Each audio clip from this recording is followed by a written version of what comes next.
You know that feeling when you don't realize how much something means to you until it's about to be gone? Well, that feeling is right at the heart of Alphonse Daude's incredible story, The Last Lesson.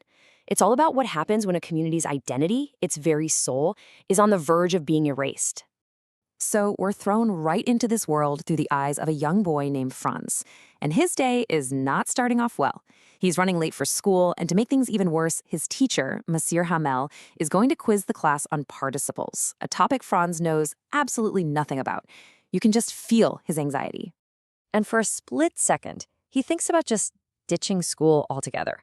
I mean, it's a beautiful, warm day, the birds are chirping, he can see Prussian soldiers drilling in a field nearby.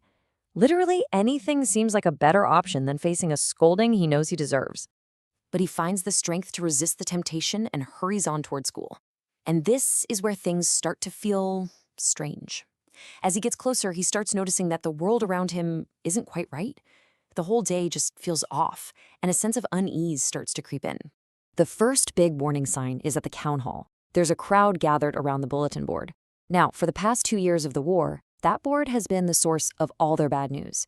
Lost battles, military drafts, orders from the commanding officer, you name it. Franz wonders what it could be now, but he's in too much of a hurry to stop and find out. When he finally makes it to the school, things get even weirder. All the usual noise, the chaos of a school day starting, it's just gone, replaced by this strange, unsettling silence. And the contrast is just jarring. Normally, you could hear the school all the way down the street, the great bustle of desks opening and closing, lessons being chanted out loud, the teacher's ruler smacking the table. But today, it is as quiet as a Sunday morning. And Franz realizes he can't even count on the usual commotion to sneak into his desk unseen. Inside the classroom, the strangeness just keeps building. His teacher, Monsieur Hamel, is dressed up in his finest clothes, an outfit he only wore for inspections or special prize days. And even more shocking, the backbenches, which were almost always empty, are now filled with the elders from the village, all of them looking incredibly sad and serious. So Franz is trying to make sense of all this when Monsieur Hamel stands up to speak. And what he says next is the emotional bombshell of the entire story. In a very grave, very gentle tone, he announces that this is their very last lesson in French. An order has come from Berlin.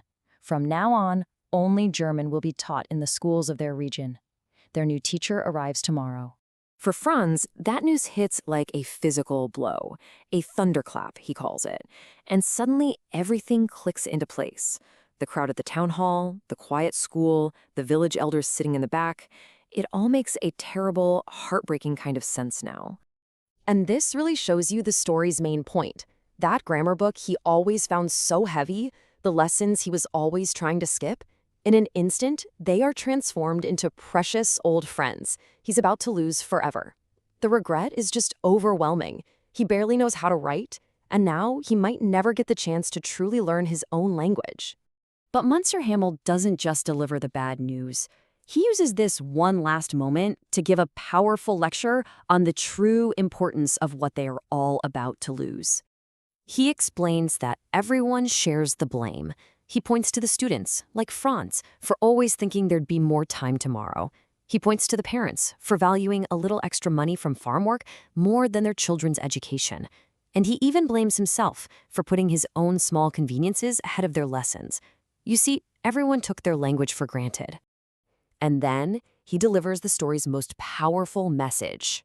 He explains that language is so much more than just words, it is identity.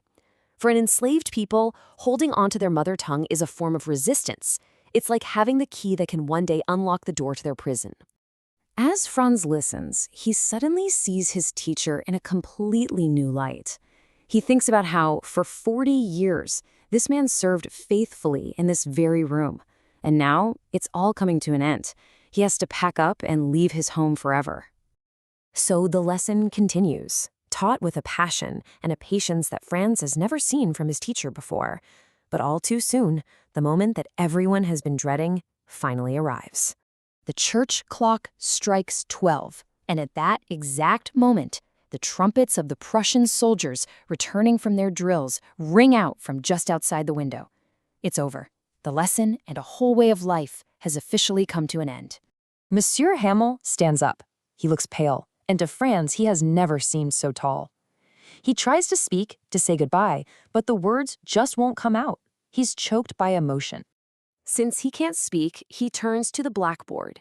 He picks up a piece of chalk and, with all of his might, writes 2 words as large as he possibly can.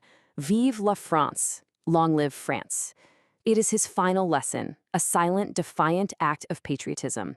And then, without another word, he just gestures for them to go. As the students leave, Franz hears pigeons cooing on the roof, and he has this one last, profound thought. It's a question about the very limits of power.